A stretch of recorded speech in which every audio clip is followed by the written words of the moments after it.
Sa mga kamaster, ito yung kanyang model na Philips. Ayan mga kamaster, yan. Philips 43. Model number 43 PFA 300 to 71 100. Yan. Yan kaya yung mga kamaster. Yan yung model ng Philips 43. Ayan siya, bubuksan na natin.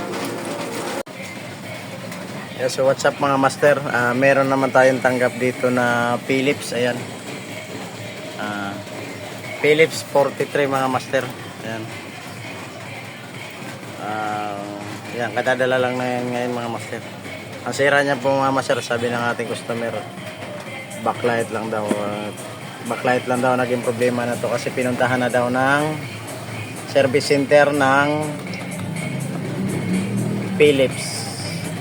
Kaso nga hindi binalikan. Ngayon pinaka-service center pinapadala dito. Ito daw mga master sa may banga sa Hinres Electronic. Shout out Hinres Electronic pala. Yan. Ito siya ngayon kaya dinala, kaysa mamasahe pa rin, mag-travel pa raw yung may-ari kaya dinala na lang sa atin. Kasi medyo mababa lang naman tayo maningil mga kamaster. Ayan. Ay plug in natin mga kamaster ayan, para makita natin kung anong ay mga kamaster, ito pala mga kamaster, wala siyang indicator lights. Yan, nagkukurap lang siya. Pero nakikita ko yung niya mga kamaster, ayun, yung logong Philips niya mga kamaster. Yan. Yan ang kanyang logo mga kamaster. Yan.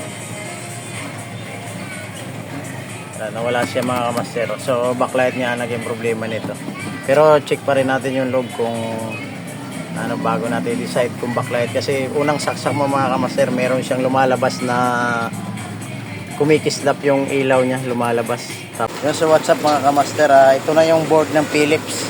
Ito na yung Philips sa tanggap natin na no backlight. Ayan, i-check muna natin yung kanyang supply ng inverter niya mga kamaster, kasi pagka nakasaksak siya naglalabas siya ng supply, pero mamaya nagda-drop din yung kanyang supply.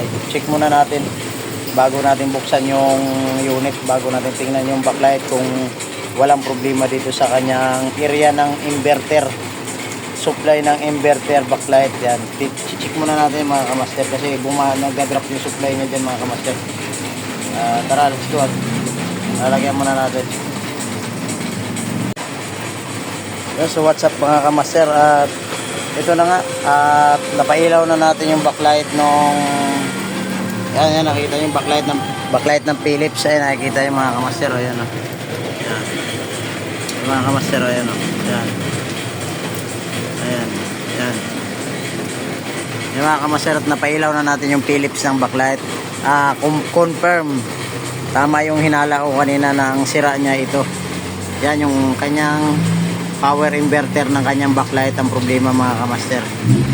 At tinry natin dito gamitan na sa ganito mga kamaster kung okay siya. Okay naman siya mga kamaster at umilaw siya.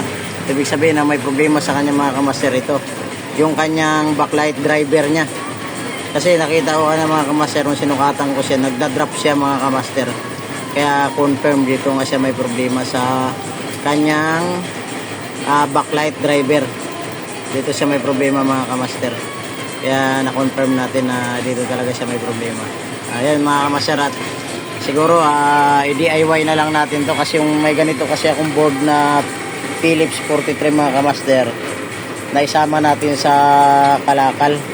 Kaya ngayon imbes na yun sana gagamitin natin, wala na tayong magamit at naisama natin sa kalakal yung board natin mga kamaster. Kaya dito na lang tayo. Siguro yan na lang gagamitin natin pang mga kamaster, kasi wala tayong ibang magagamit na backlight driver. Hindi pa tayo nakapag-order sa online, kaya yan na lang muna gamitin natin. Yan, pasensya na kayo mga kamaster, at maingay na naman dito sa pwesto natin, umuulan pa. Hanggang dito na lang mga kamaster. Yung hindi pa nakapalo ng aking YouTube channel, Kuya Pugs TV, yan, pakipindot na rin ang bell button at notify ko kayo sa ating video yung gagawin sa araw-araw mga kamaster. So what's up yun lang mga kamaster, at tayo i-DIY na natin, samahan nyo ako. Ayan, So ayan mga master, yan na yung ano natin, oh, Philips. Yan yung ginawa natin ganinang sira yung backlight, sira din pala yung kanyang inverter mga master. At kinakailangan natin palitan ng backlight, kaya ngayon lang natin natapos. At yung inverter niya, binukod na lang natin kasi sira talaga sa driver ng mainboard niya yung inverter niya mga kamaster. Kaya ito na lang yung ginawa natin mga kaser. Pero okay na yun mga master. Yan, okay na yun. Yan na yun. Philips 43. Yan. Kaso mga kaser, meron siyang ano sa baba. Yun. Hanggang dito na lang mga master ang ating video. Bye.